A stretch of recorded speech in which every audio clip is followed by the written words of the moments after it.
ہر انسان چاہتا ہے کہ اس کے پاس بہت سارا رزق ہو اور حصول رزق کے لیے تگدو بھی کرتا ہے اور زندگی میں فراوانی اور خوشحالی کی خواہش رکھتا ہے۔ چاہتا ہے کہ رزق کے دروازے کھلیں اور تمغری حاصل ہو۔ تو سوال آتا ہے کہ اس مقصد میں کامیابی کیسے حاصل کی جائے؟ تو یہ ویڈیو اسی بارے میں ہے۔ اس ویڈیو میں ہم حصول رزق کے لیے ایک انتہائی خوبصورت عمل پر بات کرنے جا رہے ہیں، اور یہ عمل درود شریف ہے۔ آج ہم درود شریف پڑھنے اور رزق کے حصول کے درمیان ایک طاقتور اور گہرے تعلق پر بات کریں گے، اور یہ کہ اس مبارک دعا کو پڑھنے سے آپ کی زندگی میں کس طرح برکتیں اور خوشحالی آ سکتی ہے۔ یہ بہت اہم ویڈیو ہے، اس لیے آخر تک ضرور دیکھیں، اور ایسی ہی مزید ویڈیوز کے لیے ابھی ہمارے چینل کو سبسکرائب کر کے بیل آئیکن پر کلک کیجئے۔ پیارے دوستوں، ہمارے چینل پر دوبارہ خوش آمدید، جہاں ہم اسلام کی خوبصورت تعلیمات شیئر کرتے ہیں۔ آج ہم درود شریف پڑھنے اور رزق کے حصول کے درمیان ایک طاقتور اور گہرے تعلق سے پردہ اٹھائیں گے کہ درود شریف پڑھنے سے آپ کی اور میری زندگیوں پر کیا اثر پڑ سکتا ہے۔ جیسا کہ آپ جانتے ہیں کہ درود شریف ایک بہت ہی مبارک اور بہت ہی پیاری دعا ہے، جو ہم اپنے پیارے نبی صلی اللہ علیہ وسلم سے اپنی ایمانی وابستگی اور محبت و عقیدت کے اظہار کے لیے آپ پر بھیجتے ہیں۔ تو پس یہ رحمت عالم صلی اللہ علیہ وسلم سے اپنی محبت، ہم پر آپ کے عظیم الشان احسانات پر شکر گزاری اور آپ کی ذات پاک کی تعظیم کا اظہار کرنے کا ایک ذریعہ ہے۔ دراصل یہ وہ مبارک اور مقدس عمل ہے کہ خود اللہ سبحانہ و تعالی بھی اپنی شان شان اس عمل کو کرتے ہیں، اور اس کے فرشتے بھی دن و رات اس عمل میں مشغول رہتے ہیں۔ پھر اللہ رحیم غفور الرحیم کی رحمتوں کے کیا کہنے کہ رب کریم نے ہم امتیوں کو بھی اپنے اور اپنے پاک فرشتوں کے ساتھ اس زبردست عمل میں شامل ہونے کی ترغیب دی ہے، اور ایک درود کے بدلے 10 رحمتوں کا وعدہ بھی فرمایا ہے۔ اللہ پاک قرآن مجید میں ہمیں حکم فرماتا ہے، ان اللہ و ملائکتہ یصلون علی النبی یا ایھا الذین آمنوا صلوا علیہ وسلموا تسلیما۔ بے شک اللہ اور اس کے فرشتے نبی صلی اللہ علیہ وسلم پر درود بھیجتے ہیں۔ اے ایمان والوں، تم بھی ان پر درود بھیجو اور خوب سلام بھیجا کرو۔ اللہ کے اس حکم کی روشنی میں ہم درود شریف پڑھنے سے نہ صرف اللہ کا ایک حکم پورا کرتے ہیں، بلکہ اللہ اور اس کے فرشتوں کے زبردست اور طاقتور عمل میں شامل ہو کر اپنی زندگی میں بے شمار نعمتوں کے دروازے بھی کھول دیتے ہیں، اور ان نعمتوں میں سے ایک رزق بھی ہے۔ رزق اللہ پاک کی بہت بڑی نعمت ہے۔ ہم سب اپنے رزق میں وسعت اور برکت چاہتے ہیں۔ ہر انسان چاہتا ہے کہ اس کے پاس بہت سارا رزق ہو، اور حصول رزق کے لیے تگدو بھی کرتا ہے۔ سب انسان اپنے رزق میں وسعت و برکت چاہتے ہیں، اور اس کے لیے قرآن و حدیث میں رہنمائی بھی کی گئی ہے۔ مگر آج ہم قرآن و حدیث کی روشنی میں رزق کی وسعت کے اسباب سے ناواقف ہیں۔ ہم میں سے بہت سے لوگ صرف پیسے کو رزق سمجھتے ہیں، اور کئی لوگ صرف کھانے پینے کو رزق کا درجہ دیتے ہیں۔ بعض ایسے ہیں جو صحت و تندرستی کو رزق سمجھتے ہیں۔ غرض رزق کیا ہے؟ قرآن و حدیث رزق کے بارے میں کیا کہتے ہیں؟ سب سے پہلے تو قرآن و حدیث کی روشنی میں رزق کا مطلب و مفہوم سمجھ لیجئے۔ عربی زبان میں رزق کا لفظ جہاں روزی روٹی کے معنی میں آتا ہے، وہاں ہر طرح کی عنایات کے لیے بھی آتا ہے۔ چنانچہ قرآن مجید میں یہ مال و دولت کے لیے بھی ہے، متاع حیات کے لیے بھی آیا ہے، اور ہدایت و معرفت کے لیے بھی استعمال ہوا ہے۔ تو پس مختصراً ہم یہ کہہ سکتے ہیں کہ رزق کا لفظ اللہ تعالیٰ کی طرف سے بندوں کو عطا ہونے والی ہر عنایت کے لیے استعمال ہوتا ہے، اور اللہ پاک نے ہر انسان کا رزق اپنی حکمت سے پہلے سے ہی مقرر فرما رکھا ہے۔ یعنی اللہ کے محبوب علیہ الصلوۃ والسلام نے فرمایا، بندے کو رزق ایسے تلاش کرتا ہے جیسے بندے کی موت اس کو تلاش کرتی ہے۔ اس حدیث پاک کے تحت علماء کرام فرماتے ہیں کہ رزق کی تلاش موت کی تلاش سے زیادہ مضبوط ہے، کیونکہ موت تو تمام رزق کھانے کے بعد آتی ہے، لیکن رزق ہر وقت آتا ہی رہتا ہے۔ رب کریم فرماتا ہے، اللہ وہ ہے جس نے تمہیں پیدا کیا، پھر تمہیں رزق دیا، پھر تمہیں موت دے گا، پھر تمہیں زندگی بخشے گا۔ تو پیارے دوستوں، ہم میں سے بہت سے لوگ مسلسل اپنے رزق کو بڑھانے کے طریقے تلاش کر رہے ہیں، جو کہ ٹھیک ہے، اچھی بات ہے، کرنی چاہیے۔ حصول رزق کے حلال اسباب تلاش کرنا اور پھر انہیں اختیار کرنے میں کوئی برائی نہیں ہے، بلکہ نہ کرنے میں ہے۔ تو اب چاہے وہ محنت سے ہو، کاروبار کے ذریعے ہو، یا اضافی ملازمتوں کے ذریعے سے، اگرچہ کوشش بلا شبہ اہم ہے، اس میں کوئی قباحت نہیں، مگر اعتدال ضروری ہے۔ کیا ہوتا ہے کہ ہم اکثر رزق کی روحانی جہت کو بھول جاتے ہیں، صبح و شام اس کی سوچ میں رہتے ہیں۔ صبح بیدار ہوں تو رزق میں اضافے کی ٹینشن، رات کو سونے جائیں تو رزق کی ٹینشن، تو دن و رات اس کی سوچ میں رہنا یہ صحیح نہیں ہے، کیونکہ ہر وقت رزق کی فکر کرنے اور اس میں اضافے کی جستجو میں لگے رہنے کا نتیجہ صرف اور صرف دلوں کا اللہ عز و جل کی جناب سے غافل ہونے کا ہے۔ لہٰذا ہمیں اللہ عز و جل سے ڈرنا اور رزق کی طلب میں میانہ روی اختیار کرنی چاہیے۔ اگرچہ رزق کے لیے محنت ضروری ہے، کوشش بلا شبہ اہم ہے۔ اب صرف دنیاوی جدوجہد، محنت اور کوشش پر انحصار کر لینا یہ صحیح نہیں، کیونکہ سمجھنے کی کوشش کیجیے کہ اللہ اور اس کے رسول نے قرآن و حدیث میں رزق کی وسعت اور برکت کے لیے چند اسباب بتائے ہیں تاکہ ہمیں وسعت رزق کے لیے اسلام کے رہنما اصولوں سے آگاہی مل سکے۔ اگر ہم دنیاوی جدوجہد کے ساتھ ان اسباب کو بھی اختیار کر لیں تو انشاءاللہ اللہ تعالی ہمارے رزق میں کشادگی اور برکت عطا فرمائے گا۔ تو قرآن و حدیث میں وسعت رزق کے جو اسباب مذکور ہیں ان میں سے ایک درود شریف بھی ہے۔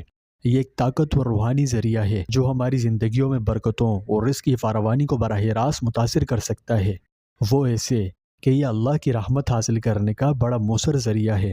جب ہم درود شریف پڑھتے ہیں تو ہمارے ایک درود کے عوض اللہ کی 10 رحمتیں ہم پر نازل ہوتی ہے، اور رزق بھی رحمت ہی کی ایک شکل ہے۔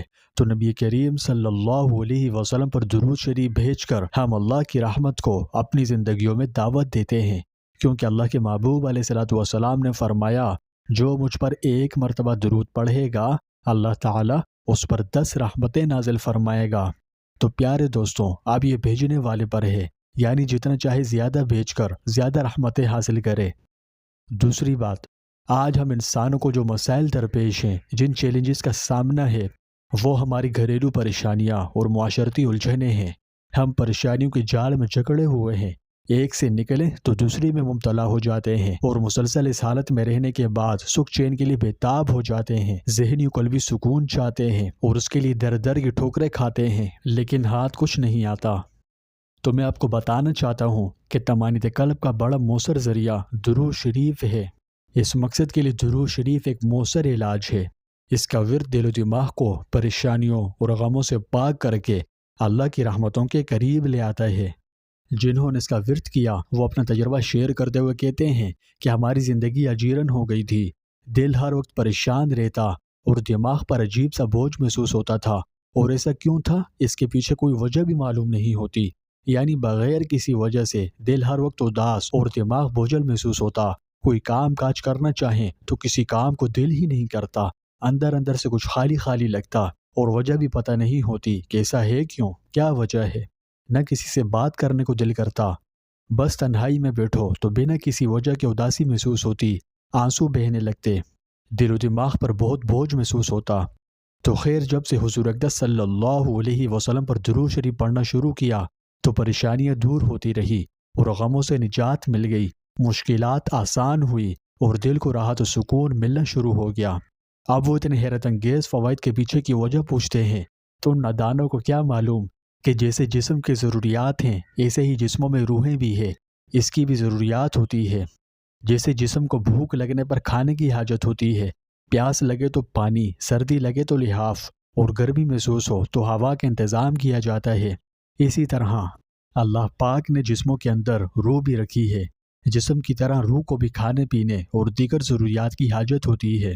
جب اس کی غذا ملے، اس کی ضرورت پوری ہو تو یہ پرسکون ہو جاتی ہے، اور ضرورت پوری نہ ہو، غذا نہ ملے تو پریشان حال ہو جاتی ہے۔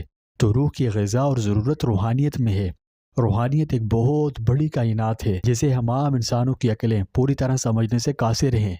یوں سمجھیے، جب نبی کریم صلی اللہ علیہ وسلم سے روح کے بارے میں سوال کیا گیا تو وحی الہی کے ذریعے صرف اسی کا جواب دیا گیا، قُلِ الرُّوحُ مِنْ أَمْرِ رَبِّي، یعنی روح بھی میرے رب کے امر کن ہی سے ہے اور اس کی مخلوق ہے۔ اب اس کی ڈیٹیل میں جانا کہ روح انسانی کیا چیز ہے، اس کی ماہیت و حقیقت کیا ہے۔ یہود مدینہ نے حضرت صلی اللہ علیہ وسلم کے آزمانے کو کیا تھا۔ مکہ میں قریش نے یہودیوں کے مشورے سے یہ سوال کیا۔ یہاں اس سوال کے درج کرنے سے غالباً یہ مقصود ہوگا کہ جن چیزوں کے سمجھنے کی ان لوگوں کو ضرورت ہے ادھر سے تو اعراض کرتے ہیں اور غیر ضروری مسائل میں ازراہ تعنت و عناد جھگڑتے رہتے ہیں، حالانکہ ضرورت اس کی تھی کہ وہی قرآن کی روح سے باطنی زندگی حاصل کرتے اور اس نسخہ شفا سے فائدہ اٹھاتے، مگر انہیں غیر ضروری اور معاندانہ بحثوں سے فرصت کہاں۔ روح کیا ہے؟ جوہر ہے یا عرض، مادی ہے یا مجرد، بسیط ہے یا مرکب، اس قسم کے غامض اور بے ضرورت مسائل کے سمجھنے پر نہ نجات موقوف ہے، نہ یہ بیس انبیاء کے فرائض تبلیغ سے تعلق رکھتی ہے۔ بڑے بڑے حکماء اور فلاسفے آج تک خود مادے کی حقیقت پر مطلع نہ ہو سکے، جبکہ روح جو بہرحال مادے سے کہیں زیادہ لطیف و خفی ہے، اس کی اصل ماہیت و کن تک پہنچنے کی پھر کیا امید کی جا سکتی ہے؟ مشرکین مکہ کی جہالات اور یہود مدینہ کی اسرائیلیات کا مطالعہ کرنے والوں کو معلوم ہے کہ جو قوم موٹی موٹی باتوں اور نہایت واضح حقائق کو نہیں سمجھ سکتی، وہ روح کے حقائق پر دسترس پانے کی کیا خاک استعداد و اہلیت رکھتی ہوگی؟ اس لیے سوال کا یہاں بڑی خوبصورتی سے جواب دیا گیا۔ تو حاصل گفتگو یہ ہے کہ درود شریف پڑھنے سے اللہ تعالیٰ کی رحمتوں، برکتوں اور نعمتوں کے دروازے کھلتے ہیں اور طمانینۃ قلب جیسی نعمت عظیم حاصل ہوتی ہے۔ اور جو لوگ درود شریف پڑھے ہیں تو ان خوش نصیبوں کو ملائکہ کی دعائیں بھی ملتی ہے، یعنی فرشتے ان لوگوں کے لیے اللہ سے دعا کرتے ہیں جو نبی کریم صلی اللہ علیہ وسلم پر درود بھیجتے ہیں۔ فرشتے جو کہ اللہ کی پاک اور گناہوں سے معصوم مخلوق ہیں، تو جب یہ کسی خوش نصیب کے لیے اللہ سے دعا کریں تو آپ کا کیا خیال ہے، ان کی دعائیں قبول نہیں ہوں گی؟ بلا شبہ ہوں گی۔ فرشتوں کی دعا زندگیوں کو بدل دیتی ہے، رزق میں برکت سے لے کر صحت جیسی اللہ کی عظیم نعمتیں حاصل ہوتی ہے اور زندگی خوشحال ہو جاتی ہے۔ تو پیارے بھائیوں اور بہنوں، رزق صرف مال و دولت، پیسے کا نام نہیں ہے، اس میں صحت بھی ہے، ذہنی و قلبی سکون بھی ہے، محبت بارے تعلقات اور بھی بہت کچھ شامل ہے۔ تو درود شریف کو باقاعدگی سے پڑھنے سے ہم خود کو اللہ کی رحمت سے قریب کرتے ہیں، جس سے ہماری زندگی کے ہر پہلو میں برکتیں اور آسانیاں آتی ہے۔ درود و سلام بہت مبارک عمل ہے، اس کا ورد بے شمار فوائد و برکات کا ذریعہ ہے، تو کیوں نہ اسے اپنی روزانہ کی عادت بنا لیں اور اس مبارک عمل کی معجزاتی طاقت سے پیدا ہونے والی خیر و برکات کا تجربہ کریں۔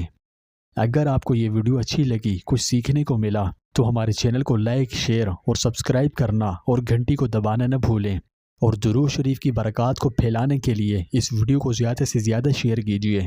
اللہ پاک ہم سب کو رزق کی کثرت سے نوازے اور اپنے پیارے محبوب علیہ الصلوۃ والسلام پر درود شریف بھیجنے کے مبارک عمل میں ثابت قدم رکھے۔